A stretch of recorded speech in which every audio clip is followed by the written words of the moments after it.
About Neymar, if you ask me, I would say his decision to return back to Santos, has to be the best decision he took for himself this year, especially after Al Hilal, refused to register him for the second part of the season.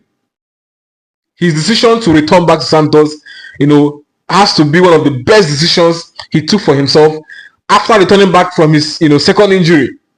Remember, he was out for up to 8 months and then returned back and then went out again for up to 4 to 6 weeks.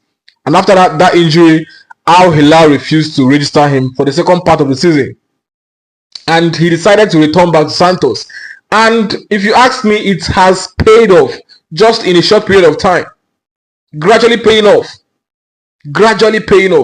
He's back with his samba moves. In the last game, he scored an Olympico, and there was a dribble he created, a fake header, like giving off the Neymar vibes that we used to know, the Brazilian vibes. And if he can continue this way, next year is the World Cup, he will be in good shape for the World Cup, and Brazil will be very happy about it. They will be very happy, and already he could be called up for the match friendlies.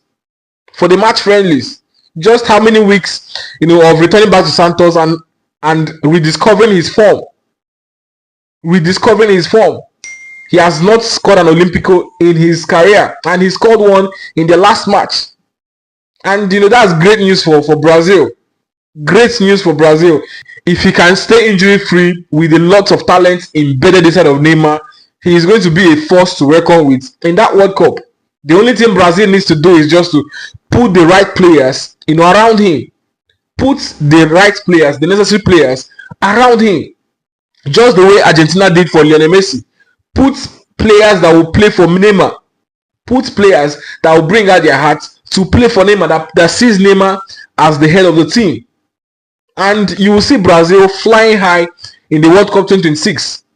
And for me, in next year's World Cup, Rafinha, Vinicius, Rodrigo, and Neymar, and then any other player can actually pair up with Neymar in the attack. And you will see Brazil flying so high in that World Cup. All Neymar needs to do now is just to be injury free. That is the only thing he has to do for himself. Because if it's for the talent, he has it. If it's for the skills, Neymar has got it. It is unquestionable.